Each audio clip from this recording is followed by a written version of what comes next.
All right, so cruising around the Gilmore Museum, David J. Beakey show, all kinds of great stuff.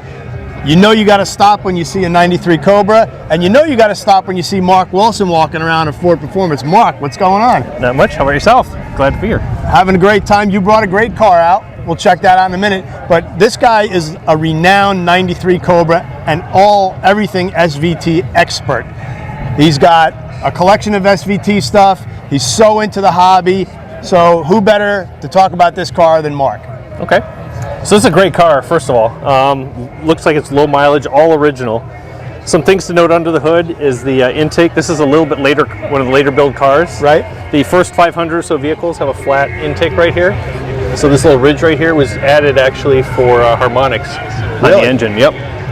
And a couple different ways that you can tell a real 93 Cobra. The easiest is the VIN. It's got a D in the 8th digit, which is the engine. Right. But if you're not able to see the VIN, there's a couple of... Yeah, it's got the D. Yep, there's a couple of key parts. That's the obvious one. One of the real not obvious pieces is this Christmas tree right here. That's unique to the 93 Cobras. And a very coveted piece for 93 Cobra owners. People are always looking for that when they're restoring cars nowadays. Really? Yep. What was a regular 5-liter car? What did a regular 5-liter car It's actually flipped on its side. Okay. Then we could just, if you wanted to grab a video of another one, we can just compare the two if you want. Oh yeah, we should do that. Yep. Some other features of this car that makes it unique are the valve covers are black. They're actually a 2-piece valve cover sandwiched to reduce the noise of the valve train, which is kind of cool. And the 94.5 said Cobra. It did. I have a set of those at home. Yep, exactly. And I'm not giving them up. Another unique feature of a 93 Cobra is if you look at the struts, they've got this lavender colored here. All of the, if you look underneath, struts and the rear shocks will have that lavender. That told the line workers which shock to put on, and the 93 Cobras had the lavender color on them. That was the only reason that was there? That's the only reason it's there, just for assembly at the plant. On the front, you've got this unique front grille, which is an interesting part. You see a lot of aftermarket copies of this part. The really trick part to get is the backing plate on the back, which is fiberglass, right, and is subject to break quite often. The rest of the front fascia is GT. If you were to buy a GT fascia from 93, an NOS one, there's actually a template to cut this out in the box. Yeah. Huh. Yep. This particular car is really, really nice. Oh, this is a great car.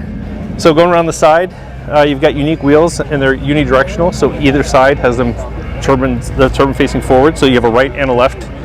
And then the snakes are actually the same snake on both sides. So on the passenger side, the snake is facing forward.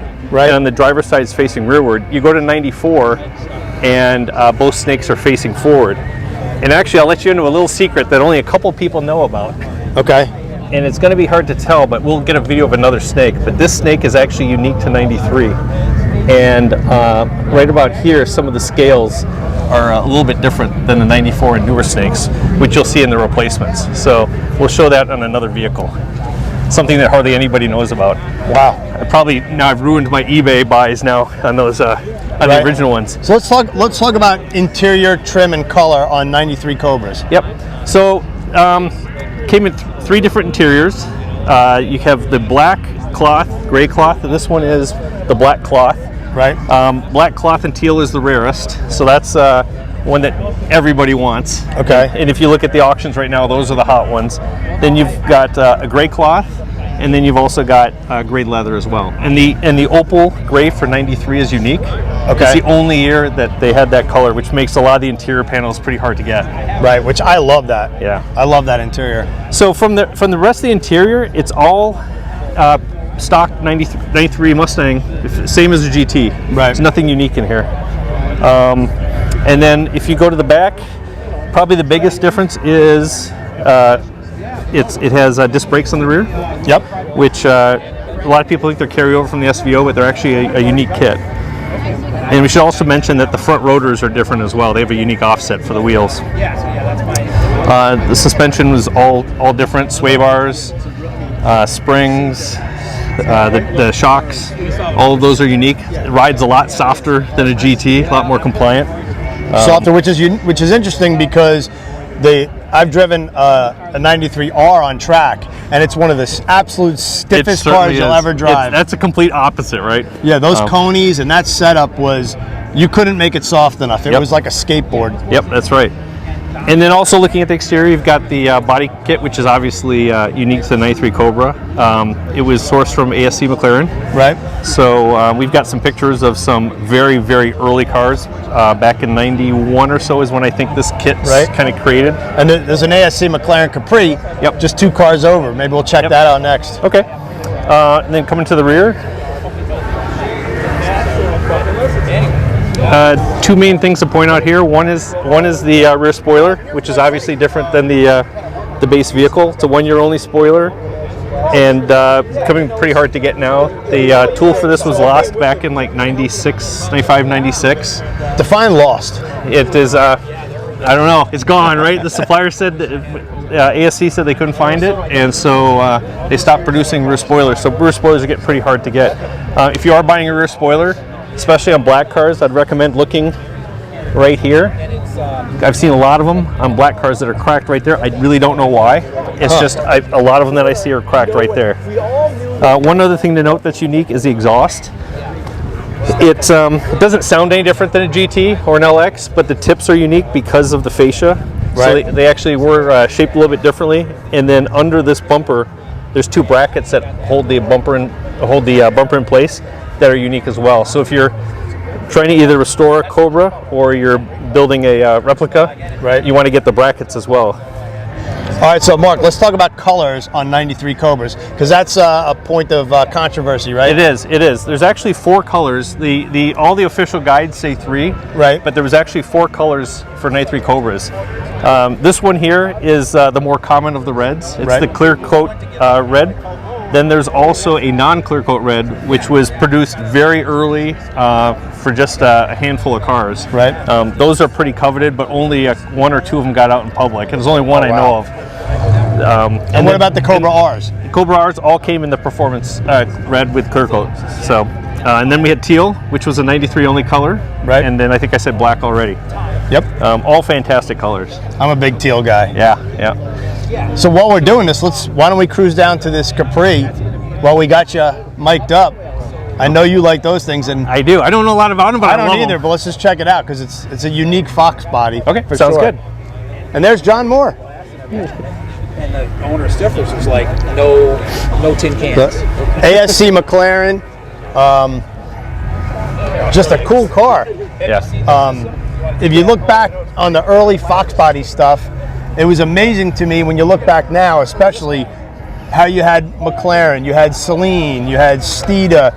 There were a lot of people putting their spin on these cars, kind of following the Shelby-esque deal that he did in the 60s on the Mustang up to, even though it was Ford doing the 70 Mustang, that you're kind of getting a high-performance factory car, but they were only able to tweak certain areas of the car. Yeah. So this car is mainly appearance changes the vehicle. They do have different springs on them. Okay.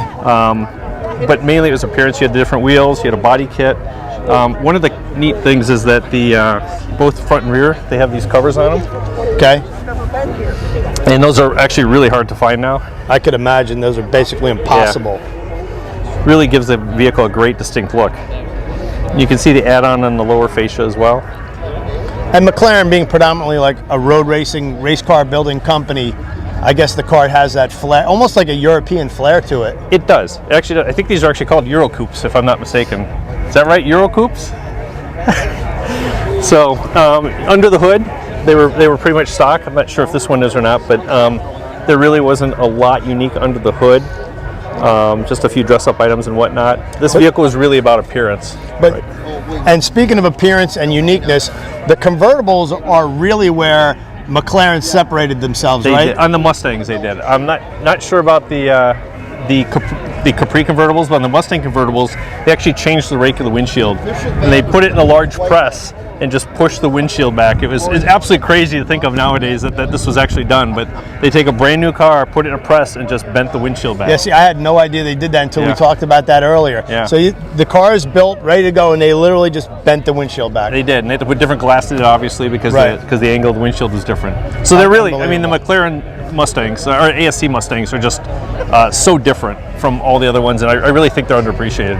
Yeah, it's just it's one of those little anomaly things that It most is. people don't know. But to see a clean example like this, you don't get to see that every day. No, you know, this thing's beautiful. Man. Absolutely beautiful. A lot of Fox bodies here, right? There are. I mean, that's kind of something. I saw an '87 T-top car. Yep. So Right here. Or right there behind right us, a bunch of convertibles. So But what about the Stripper LX? that's my favorite one. Yeah. Yeah, we'll have to do a deal on that one. 93 Cobra, there's coupes, there's convertibles, 85, 6, 7, all the Fox bodies. We're going to go check out some more cars. Mark, thanks for your time. Yep, thank you.